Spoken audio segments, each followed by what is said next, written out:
let's talk about leadership, teaching, and professional advancement for incoming senior residents.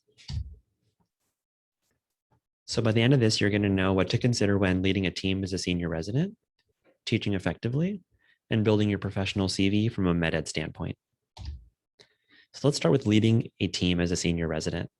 So we're going to go over these 5 things: pre-gaming with your attending, setting expectations, being cognizant of morale, not overvaluing efficiency, and being deliberate in teaching. When you pregame with your attending, you ideally do this before you start the rotation. You ask them how they want to run the team, discuss how you want to divide the formalized teaching, and divide any other responsibilities. If you can't do it before, you can do it on day 1. Setting expectations is very helpful. Go over expectations with everyone on your team, ideally before you start the rotation, but day 1 is okay. Logistically, I know it's difficult to do it before. Make 1 to 2 concrete goals for each team member and circle back in 1 week to see if the goals were met. If they weren't met, try and explore why, and if they were met, set new goals. Be cognizant of morale. Remember, your morale will dictate the team morale. It is okay to be appropriately frustrated. This shows the interns that we're all human and that it's okay to be upset about the right things. Make sure the learning environment is safe and without judgment. We shouldn't be penalizing people for wrong answers, but instead fostering a sense of curiosity and a growth mindset. Don't overvalue efficiency. There is some value in having your interns struggle through tasks so they can improve their workflow. If you do everything for them, they're not going to develop the skill. It is okay to do the work for them when they need help. So if things are really bad, pitch in. Make sure to pay attention to how long tasks or rounds take and brainstorm ways to speed them up if necessary with your attending. So it's okay to time things too if you need to. Do not overwhelm the team with teaching. If they're not in the right headspace, you're wasting your time. Your learner doesn't need to become a content expert on the material that you teach. So have a max of 3 objectives per talk that you should summarize at the end. Be very deliberate about your teaching. So use every teaching modality in your arsenal: articles, emails, pictures, PowerPoints, chalk talks, tutorials, whatever you got. After every morning report or noon conference, I like to ask the team to name 1 salient point that they want to remember long-term, because it's nice to go to one of those, but if you can't have any take-homes, it's not going to last in your mind. Be very clear about your clinical reasoning and never assume they understand why you're doing something. Of course, this may feel a little too much and it might slow things down, but gauge your audience and say, if you know this, just let me know and we can speed up. Teaching effectively.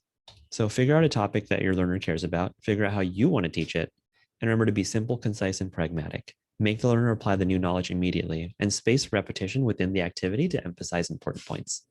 So you want to ask the learners to pick topics that they want to learn about and have them organize it into one of the 3 following categories. This is my framework.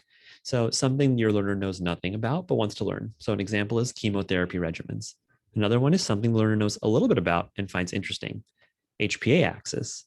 And then lastly, something the learner knows a lot about and wants to learn even more about. So that would be things like pneumonia. So if you're given a chalk talk, some strategies are to stop and review intermittently, to call on individuals, have a summary page ready for your learners so they instead can focus on paying attention instead of writing things down. So for example, if you're 5 minutes into your talk on hyponatremia, you can say, "Hey Shiva, remind me the serum osmolality cutoff for hypotonic hyponatremia." And that's going to consolidate the information.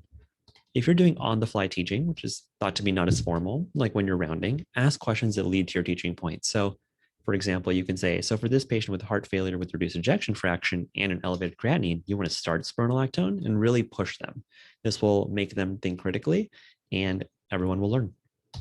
Lastly, I want to talk about building your professional CV from a med-ed standpoint. So remember, all residents who come out of training are trained rigorously, but if you're looking for a competitive academic job, you got to figure out what sets you apart from your peers. And so there's really 3 main realms that I think about as an internist: medical education, quality improvement, and research. So to be competitive, you cannot simply say that you are interested in med-ed. You need to be able to prove what you've done. So document everything you do. Make an Evernote or a Google Doc of every talk that you do, including mini talks where you've prepared material. So chalk talks to the team count. Think of it like a procedure log and include the date and location of the talk and include how many individuals there were and the spread of learners. Was it all students, students and house staff, students and house staff and faculty? So here's a sample teaching log of mine. I have the date. I have the type of activity and I've broken it down however I wanted to. I have the topic. I have the venue and it's italicized if it's virtual, bold if it's in person, and then if it's bold and italicized, it's virtual and in person. I have the audience level of training, the approximate number of participants, the number of sessions, and the approximate session length. So I can actually tell you how many hours of teaching I have done over a given period of time. The teaching log template can be found in the description. And that's it. So good luck to all of the incoming senior residents.